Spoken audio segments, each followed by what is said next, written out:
This episode is brought to you by my friend Rebecca Walser, a financial expert who can help you protect your wealth. Book your free call with her team by going to friendofdinesh.com. That's friendofdinesh.com. Coming up, the left likes to ask, what do you mean by wokeness? And so I'm happy to provide a definition. I'll tell you not just what I mean by it, but what they mean by it. Debbie joins me. We're going to talk about our new movie update, why the FBI is going to bat for the Bidens, a second Trump indictment, and why Fox News is so scared of Tucker's new ventures. Hey, if you're watching on Rumble or listening on Apple, Google, or Spotify, please subscribe to the podcast. I'd appreciate it. This is the Dinesh D'Souza Show.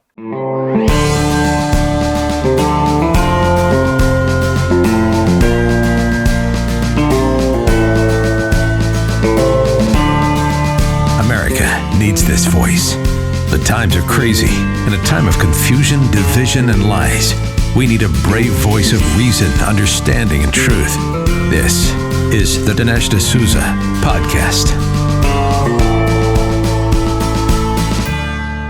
I was reading an article this morning about an NBA player who has decided to create his own anti-woke brand of clothing, of apparel. So this is the Orlando Magic star named Jonathan Isaac. This guy seems to be both a Christian and a conservative. And he talks about the fact that this woke ideology in all its forms is penetrating throughout the culture. He says that Christian values are under attack. I'm now quoting him from Twitter. You have companies that are in the field that have made a conscious decision to attack or undermine Christian values, conservative values. And he says, and I think they have the free choice to do so, as much as I disagree, but I feel we also have the freedom to create what we want to create. So this guy is actually creating his own retail brand. As he puts it, retail brands have the freedom to go woke. We have the freedom to create an alternative. And his brand is called Unite Us, UNITUS. And it apparently is going to be launched in August, so in a couple of months. And this Jonathan Isaac guy is a brave guy. And I say that because when the NBA players were all taking a knee for the national anthem, this guy goes, I'm not doing it. I'm going to stand. While his teammates were all wearing the BLM shirt, this guy goes, I'm not doing it because that shirt to me doesn't go hand in hand with supporting Black lives. So he supports the concept that Black Lives Matter, but he doesn't support the group called Black Lives Matter. And then Jonathan Isaac apparently wrote a book, Why I Stand, which was published in May of last year. Now, whenever these sorts of things appear, and by the way, I certainly approve of this notion of conservatives and Christians creating our own brands. I'm obviously doing it in certain fields like movies, but it's good to do it in terms of apparel, shoes, comedy, lots of areas where we are not merely critics of the culture, not just dissectors and exposers of woke culture, but we are providing a solution to it, an alternative to it. Ultimately, as I mentioned on the podcast, this may involve us creating the whole ensemble of institutions so that we are living in our America inside of America, and our America will be distinctly anti-woke. Now, whenever you use these phrases in media or on social media, you inevitably have people who say, no, define woke. What do you mean by woke? And from the left's point of view, woke is nothing more than an epithet invented by the right to bash a series of things that seem to be manifestly good. So from the point of view of the wokesters themselves, they go, well, all we're trying to do, and this is the key point, the kind of the warning phrase, all we're trying to do is promote diversity. All we're trying to do is to get people to be respected. All we're trying to do is to allow people autonomy to live their own lives. All we're trying to do in the schools is to get people to learn about slavery, to learn about segregation, to learn about diverse lifestyles, to learn about sexual identity. And the point I want to make is no, stop lying. That's not what you're all about. This is not you are not merely trying to teach people about things. Our argument and our dispute, and in fact the very meaning of the word woke, has not to do with the topics that you're covering, but the way in which they are being covered. And so I thought I would throw some light on this subject in this segment and in the next by talking about the way in which woke ideology takes a controversial position on a given issue and then pretends like your critique of their position is a critique of teaching about the issue at all. And I'm going to use the example of slavery, but then also of sexual identity. So take a topic like reparations. From the woke point of view, slavery was a horrible evil and therefore blacks deserve reparations. But the key point here is the words, and therefore they deserve reparations. Because remember, the reparations are not being paid to the slaves. See, if I was walking on the street and a truck came on the sidewalk and ran over my foot, then my demand for reparations, hey, listen, you broke my foot, I can't go to work, I have medical expenses, I have pain and hardship, I'm losing income, that would be a bit of a no-brainer. You wouldn't need to make a complex argument for why the truck driver who committed the offense would owe me.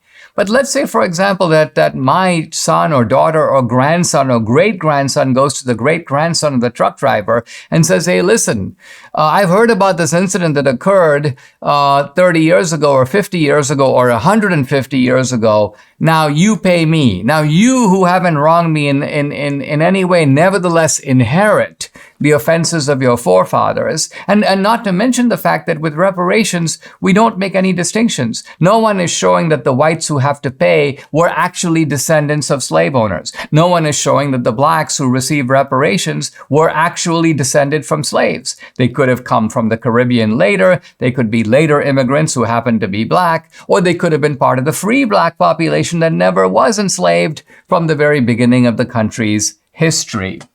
So you can see here how reparations is controversial, but somehow teaching about reparations, which is controversial, and advocacy of reparations is equated with nothing more than teaching about slavery. And that's how the woke lie creeps in. This is the last day of my campaign on the podcast to help nonprofit Angel Tree Camp serve as many children of prisoners as possible this summer, getting them out of hot cities and into the country. Our annual effort ends today, June 9th, so I hope you'll help by going today to my website, DineshD'Souza.com. If we help them now, they won't end up in prison themselves, but because statistics say that could happen, but it's far less likely if they get to spend summertime at a wonderful place like Angel Tree Camp. We have it in our power to save hundreds of boys and girls with their mom or dad behind bars. Avoid that same fate. So won't you please help today? A gift of just $200 from you can literally transform a child's life forever. And if you can't spare $200, your gift in any amount will be combined with others to help send a deserving child of a prisoner to camp for a week. Please help me turn around the lives of boys and girls by sending them to Angel Tree Camp this summer. Just go to my website, DineshD'Souza.com,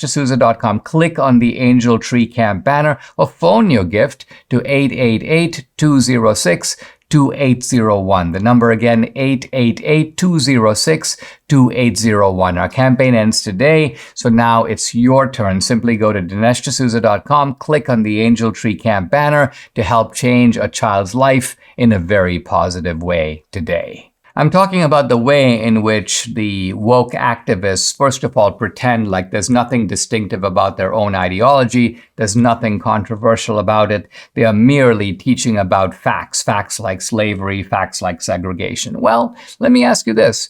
Do they teach the fact that there were, between 1820 and 1860, over 3,000 black slave owners in America? They don't teach that. I've never seen that taught in schools. I've never seen it in a textbook. I've actually never seen it even mentioned in any context surrounding education, even though it's well documented historically. So then why isn't it being taught? Well, it isn't being taught because it blows the argument of reparations out of the water. Because after all, if you're a black guy and you're descended not from a slave, but from a slave owner, Would you have to pay reparations? So the wokesters don't want to deal with this kind of messy fact. So they're like, let's just leave that one out. Let's ignore that part of history. Or take another big mantra, which is at the root of the reparations and the slavery debate, that somehow slavery destroyed the black family. Now, this is again taken as an article of faith. And again, superficially, there's a case to be made for it. Why? Because after all, we know that under slavery, families were broken up. In some cases, not all that often, but it did happen. Children are sold off. Husbands are separated from wives. And so what happens is the family is under enormous stress under slavery. And so it's very tempting to believe that the problems of the black family today, even all these many years later, is somehow traceable to slavery. Now, the only problem with that is that if you go to the aftermath of slavery, which is the late 19th century, and then the turn of the 20th century, the great black sociologist W.E.B. Du Bois wrote a book in which he studied the black family structure in the early part of the 20th century, and he announced that the black illegitimacy rate in America in the early 20th century was something around 20 to 25%. So it was higher than the white rate, which at the time was really low, 2 or 3%. But of course, it is much lower than the black rate today, which approaches 75%. And of course, this isn't just a black problem, it's a national problem. The white illegitimacy rate has risen dramatically from something like 2 or 3% in the early 20th century to now something like 30%, 33%. Depends whether you're talking about Hispanic or non-Hispanic whites. But the point is simply this, that the breakdown of the family, white and black, has occurred in the 20th century after slavery. In fact, remarkably, one of the achievements of blacks was to pull their families together after slavery, and the real sort of crisis of the black family began in the 1960s. In fact, it coincided not with slavery, but with the liberal and democratic welfare state. And it could be, in fact, I think it's likely that the welfare state had far more to do with the breakdown of the black family. Then you consider something like segregation. Oh, Dinesh, woke means nothing more than we're trying to teach segregation in schools. Well, do your schools teach that, in fact, segregation laws were entirely passed by the Democratic Party? The Democratic Party had a sort of lock on what was then called the Democratic Solid South, and every segregation law across the South was passed by Democratic officials, Democratic legislators, signed by Democratic governors. So where is this taught in the schools? Show me. Show me the textbooks that highlight this particular fact. And the answer is they don't, not just in the school level, but also at the college level. This is one of the biggest secrets in American education, including American higher education. And this is really why people are, when I go to campus to speak and I mention these facts, people are really shocked and they can't really believe it, and they've got to pull out their phones and check me out to make sure I'm telling the truth. Now let's turn to the issue of sexual identity and gender identity, which is today under the trans orbit considered to be highly fluid. I am what I think I am. I am what I imagine myself to be. I can, in a sense, dictate my own gender, no matter what my biological inheritance. No matter how I'm born, I get to say what I really am. But just go back 10 or 20 years when we were told by the same people the exact opposite. In other words, in the debate going back to the 1980s and 1990s over gay issues, if you use the term sexual preference, people would say, sexual preference? No, Dinesh. Gay people don't have a preference. They don't choose to be gay. They're obviously gay. They have no choice in the matter. They're born that way. So at that time, the LGBTQ community marched under the banner of sexual inevitability. We're born that way. We don't really have a choice. So what do you expect us to do? This is the deck of cards that we've been dealt with. And so tolerance is the appropriate solution. Now, the same woke community abandons that. You don't hear a whole lot today about being born that way. Now you hear about the fact that sexual identity is entirely a matter of what's in your mind. If you choose to be a woman, you are a woman. And so the point I'm trying to make is the wokesters can't even make up their own mind. They say one thing on Monday, another thing on Tuesday, another thing on Wednesday, and then they cancel you if you don't believe what they said on Wednesday, but only believe what they said on Monday. This is exactly like the vicissitudes in communist societies where the great leader, Stalin, keeps changing his mind, and you've got to be up with what his latest thoughts are, because you'll be executed, not just because you didn't quote him, but if you quoted him from the wrong time. This is what he used to believe, but now he believes something completely different. So what I'm getting at here is that wokeness is a controversial, destructive ideology that keeps shifting its own premises. No wonder people don't want to go along with it. And this idea that we're anti-woke because we're against diversity, we're against inclusion, we're against truth, we don't want things to be taught about in schools, none of this makes any sense.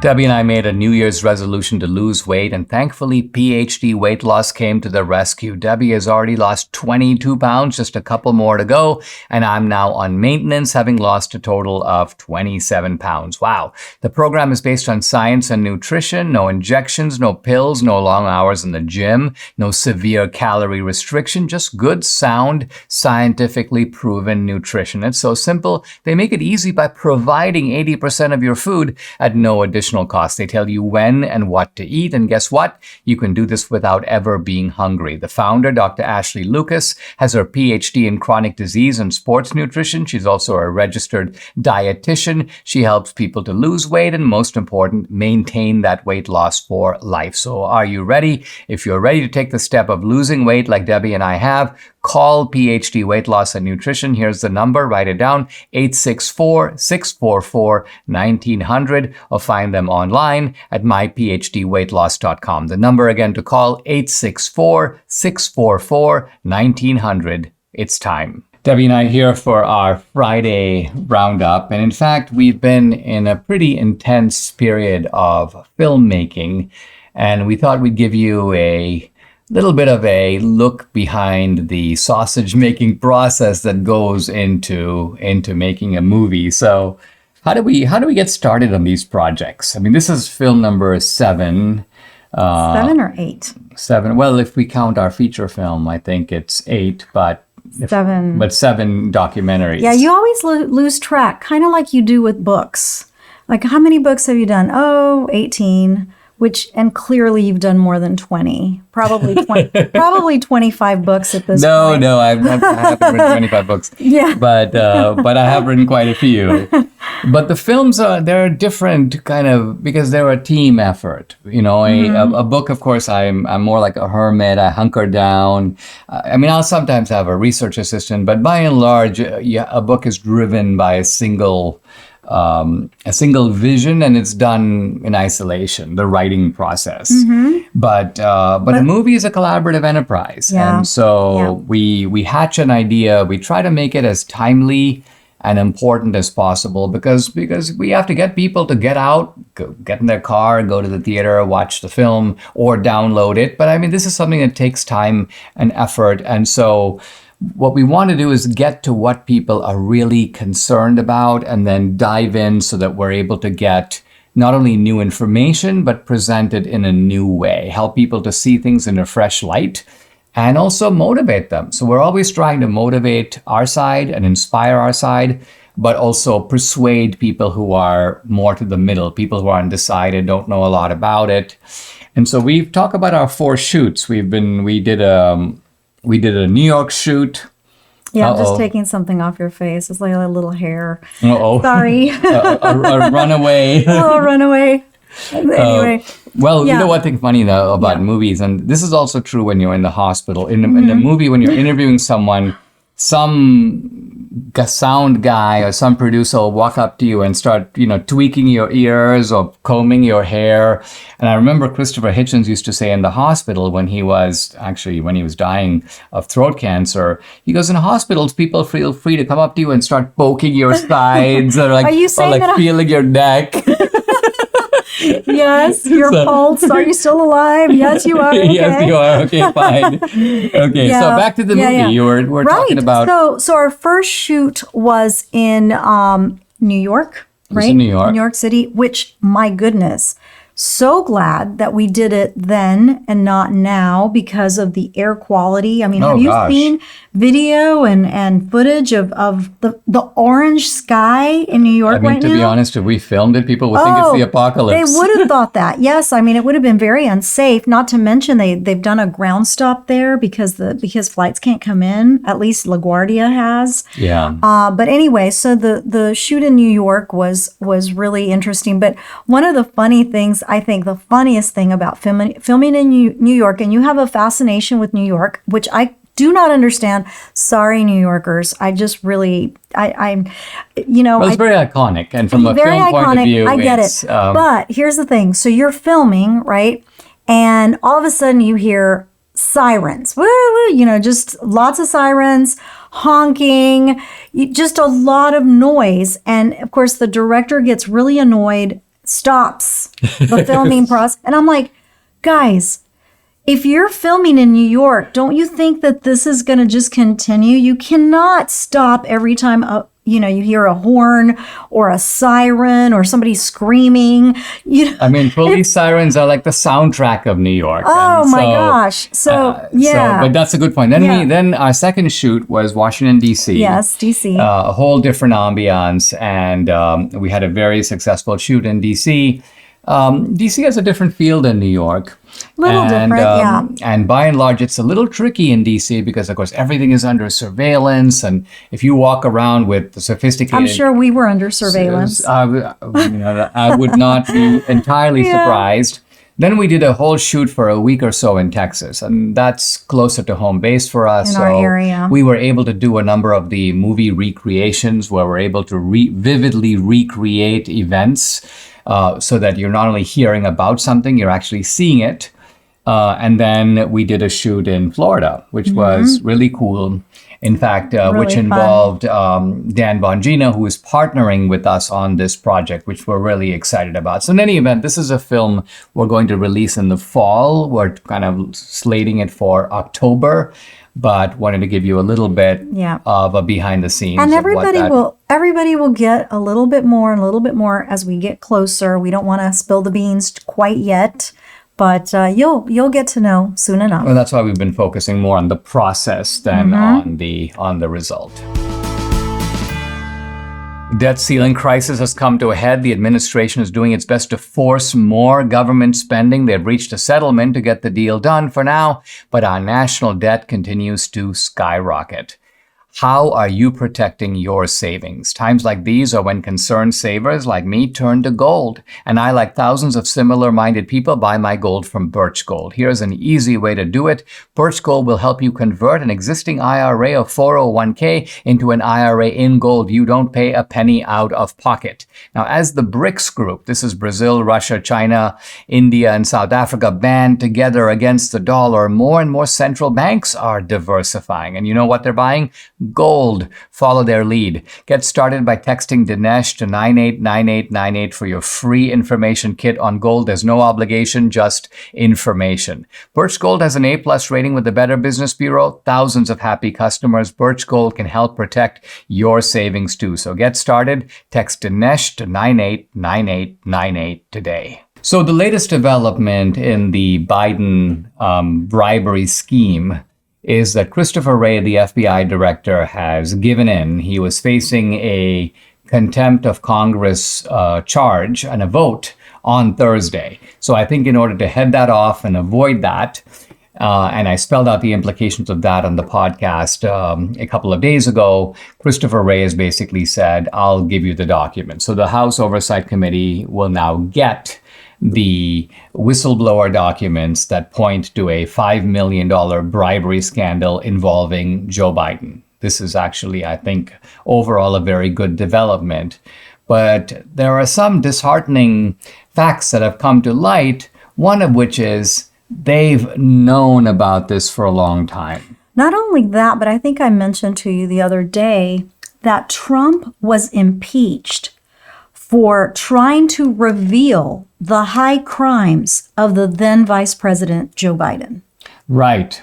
So Trump is impeached for calling the head of the Ukraine and saying, in effect, you need to look into this Joe Biden racket And I don't know if Trump knew specifically about the Burisma deal and the $83,000 a month flowing into Hunter Biden's account that's then distributed among other members of the Biden family. But Trump clearly knew something, and he rightly drew attention, and all he said was look into it. And of course, there was fire where the smoke was that Trump was pointing to. Trump gets impeached.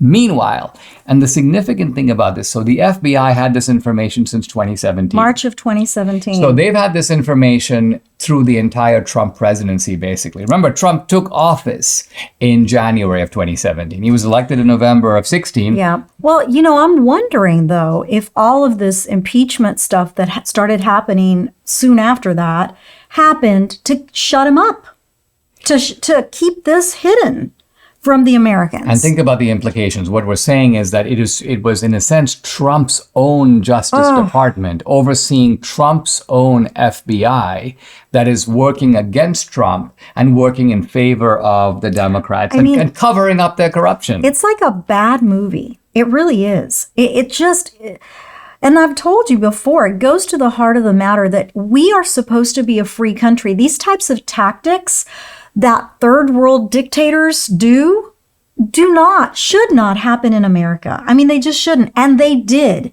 And because of it, I think Biden is much, much worse than somebody like Hugo Chavez or somebody like Fidel Castro. I put them in the same genre, but I think that doing it in a country like the United States and really just having all of these players just hide everything that you did it is so ugly and so just evil. In some ways, it's even more disgusting because what Debbie's saying is that all these illegal and evil machinations are conducted under the drapery, under the paraphernalia, under the trappings of democracy, transparency, openness, accountability. And in fact, there are many people on our side. Yesterday I talked about, Mike Pence, for example. These are guys who sort of goofball style. They're like, well, I'm a man of integrity. Yeah. And they can't see how the landscape has been polluted and corrupted.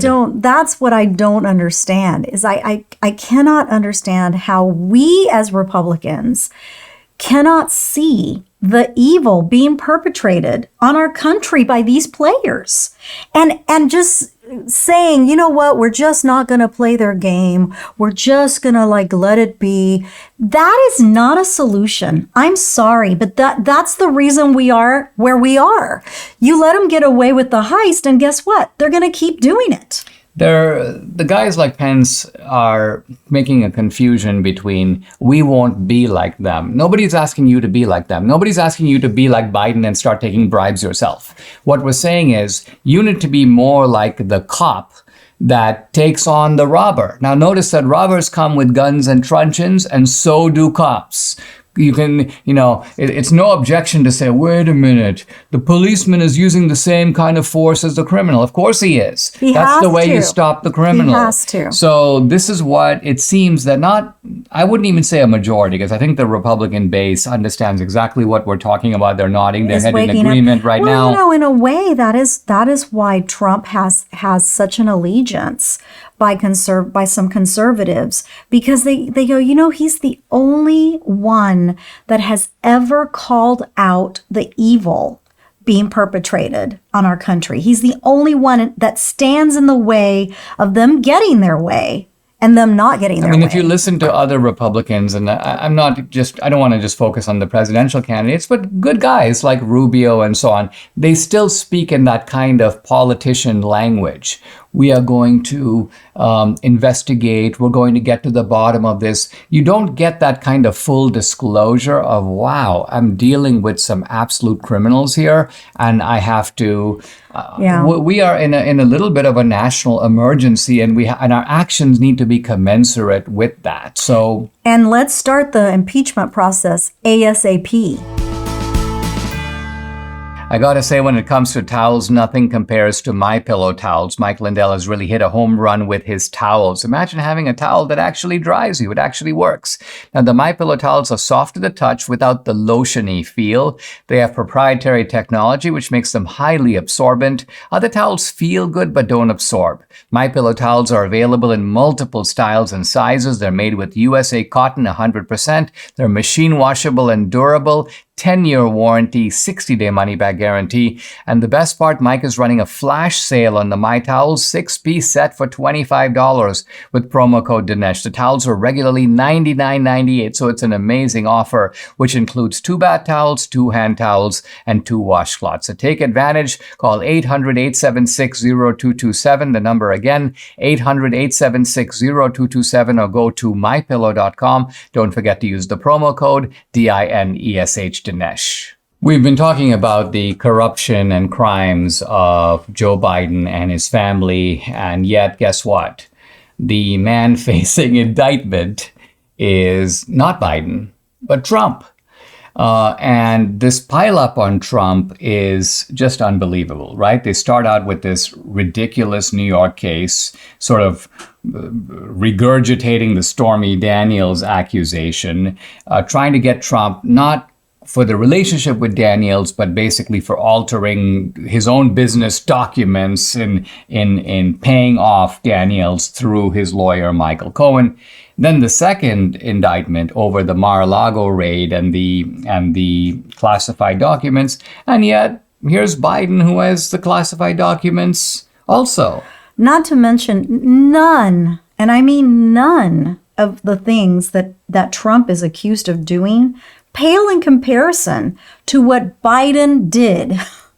Yeah, I mean, no one's alleging that money from foreign governments, not to mention hostile powers, somehow ended up in Trump's bank account. No one's saying that Trump took a $5 million bribe. No one's saying that tens of millions of dollars in places like Ukraine and China have flowed directly into the coffers of the Biden family. That's what's happened with Biden. That is not what's happened with Trump. Now, people can say, well, Trump benefited from business deals that were done during his presidency. Well, Trump has products to sell. He has golf courses. He has hotels. He has international business. Business. So let's say people stay in the Trump hotel. Yeah, he's got a product. He's got a service he's offering. What are Biden's services? Biden is offering political access. That's what he's offering. Well, I saw an interesting point. I think it was Seb Gorka, our friend Seb, who made this point, and it's worth thinking about.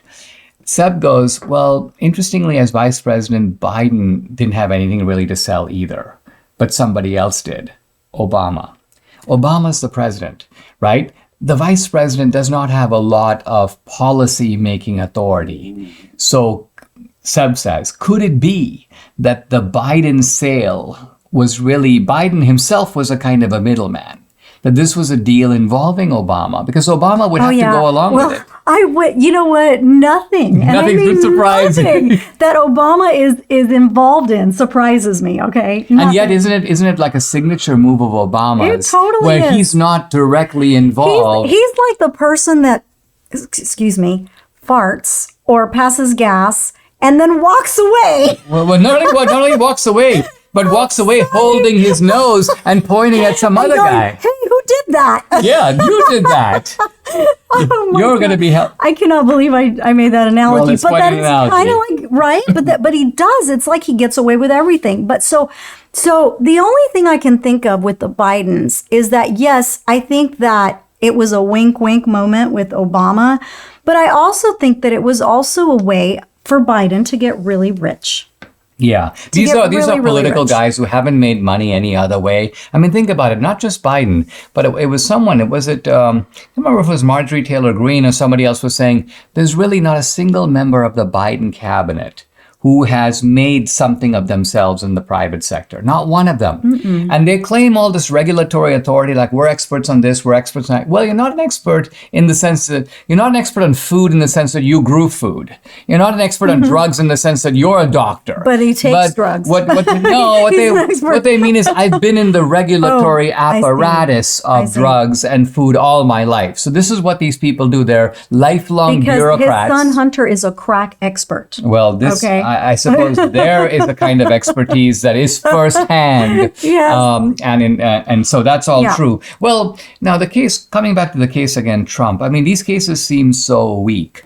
Do you think that the left is prosecuting them in the belief that even if they lose, it's still worth harassing Trump? Do you think it's that they think they've got absolutely. a sympathetic jury? They want to stop him. They want to slow him down. Tie him up. Financially strap Absolutely. him. And just time-wise, because if he has to go to court or if he has to defend himself, constantly dealing with these things, he's not going to be able to do his big rallies that he's used to doing, that type of thing. So I think that it's really like throwing spaghetti to the wall and hoping something sticks with him because it's clearly a witch hunt. I mean, it is so obvious that it's a witch hunt and I hope that the American public can see that the real criminal is not Donald J. Trump, but rather Biden. The interesting fact is that, and I think some of the other rival Republican candidates were hoping that, hey, if Trump gets indicted, whoa, that's it. The number one guy is out of the race. It's kind of like the heavyweight champion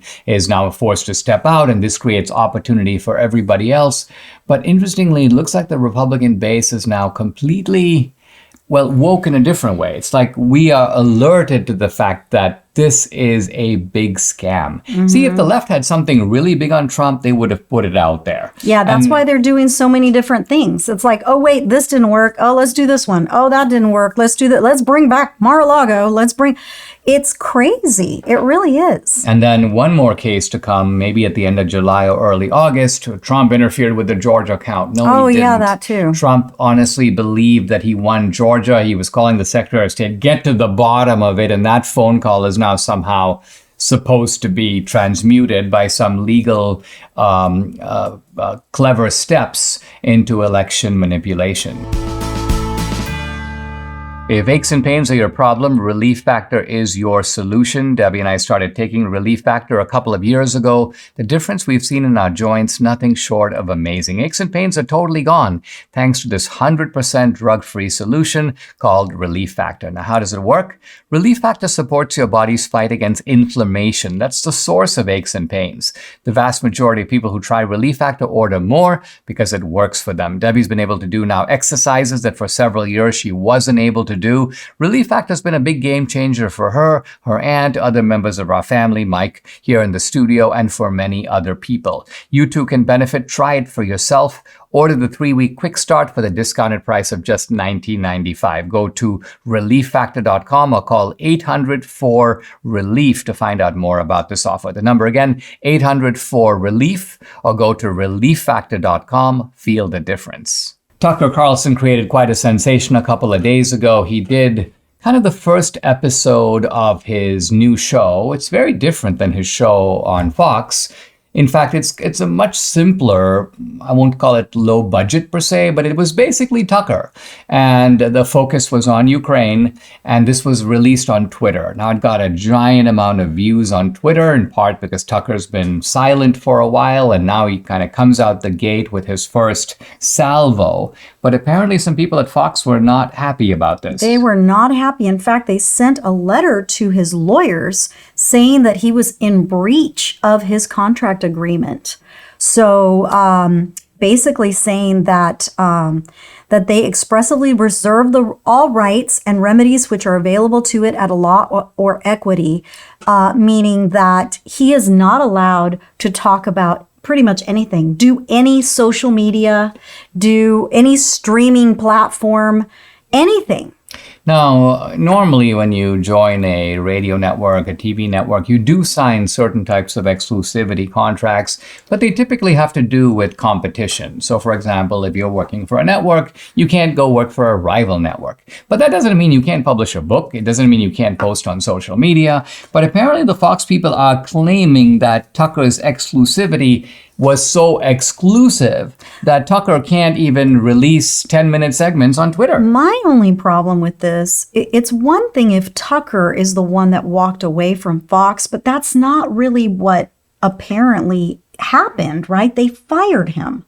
And so if they fire you, why then do you still have control over that person? Whether Fox is actually acting like the FBI. I mean, think about it. know? Why would you want it? I mean, here's Fox. They're like, we don't like Tucker anymore. Tucker, there's the door. You leave. Yeah. And you think Fox would be like, now go do whatever you want because you're no longer part of Fox. In fact, Fox has, I think in a very strange move, like erased all references to all things Tucker. I don't know if you heard about this, but apparently they went through Fox Nation where Tucker had done some specials. They've deleted all the specials. Yeah, They've taken them off. But again, why would you do that? Because you just think that's part of our archive. Tucker's created this content. We paid him for it. Not to mention that the widest audience that watched Fox was because of Tucker.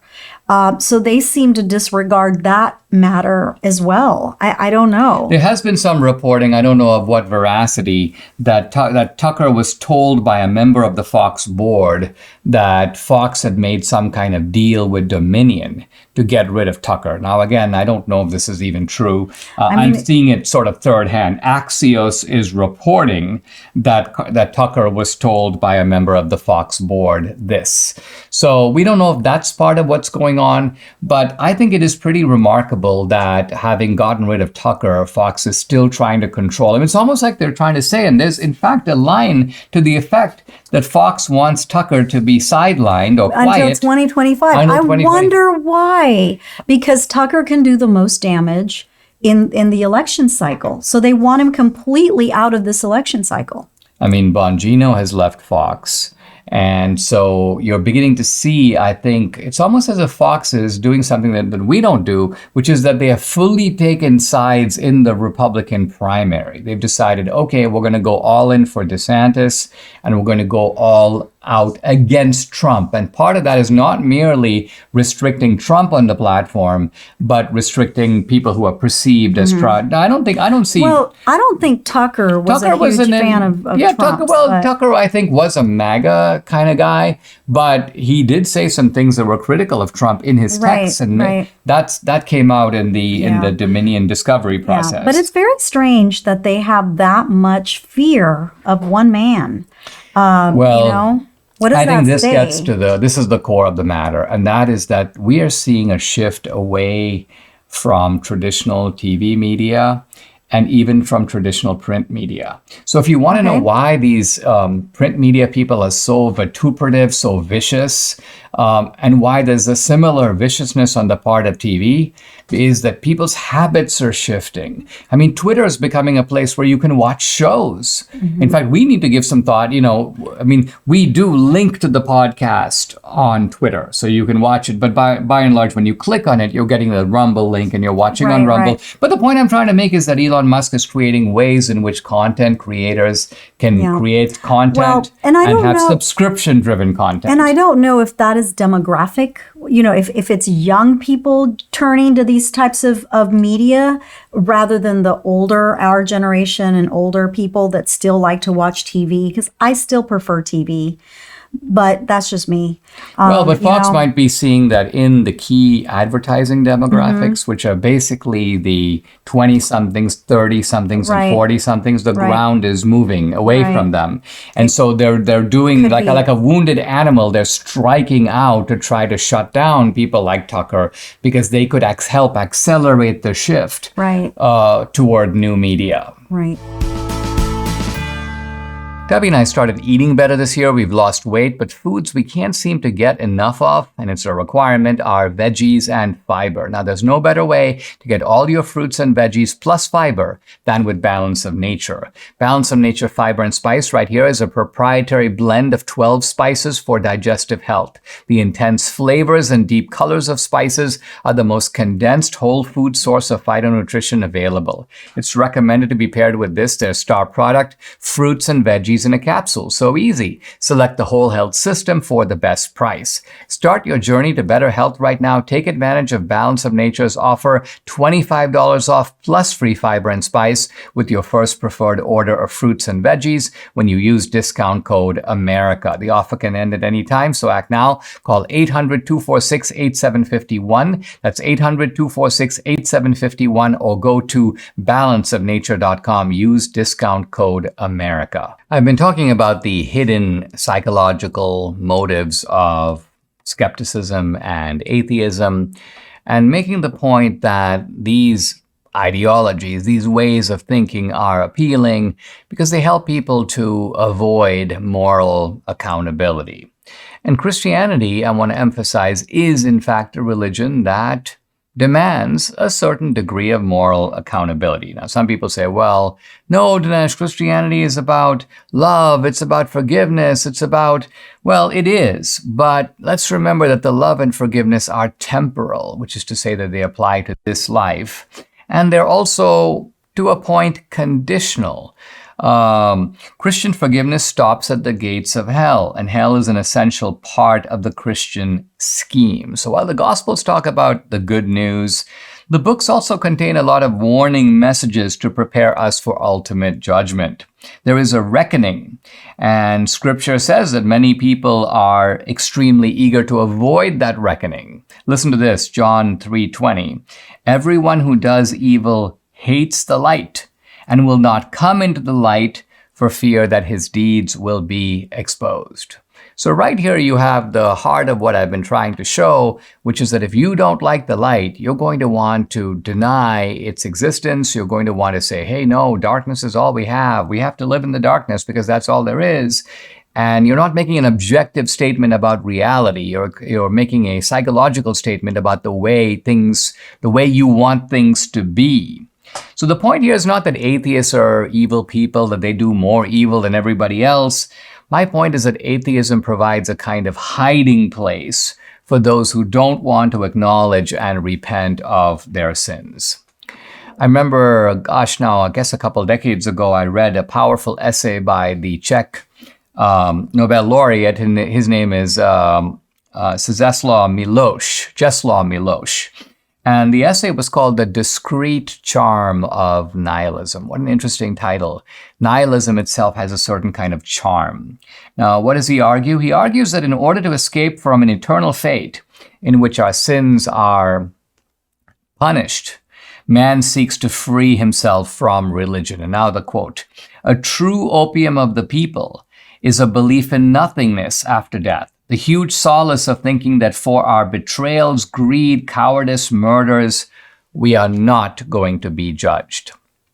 So basically, as Milosz is arguing, the Marxist doctrine needs to be revised or actually turned on its head. Remember, Marx called religion the opium or opiate of the people, but it's not religion that's the opiate of the people, but atheism that is the opiate of the morally corrupt. Morally corrupt people like atheism because they feel like, wow, if I'm an atheist, I don't have any moral accountability.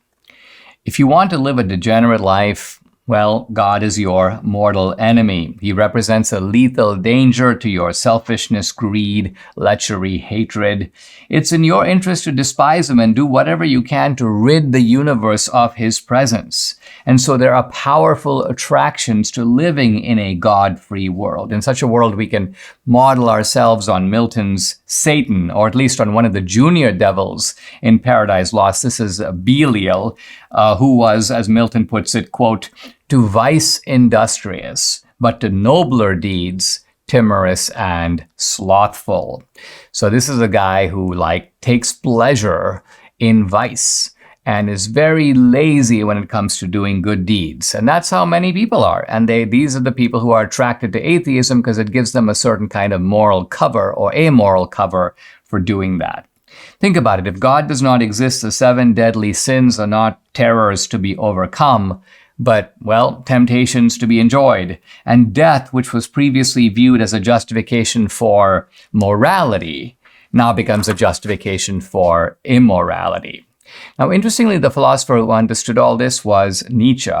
And contrary to modern atheists who say, the death of God doesn't mean an end of morality, Nietzsche goes, well, it does. It actually does mean that. Because God is the source of the moral law. And so if God is dead, Nietzsche, of course, coined the phrase, the death of God, then God's death means that the ground has been swept out from under us. We have become, in a sense, ethically groundless.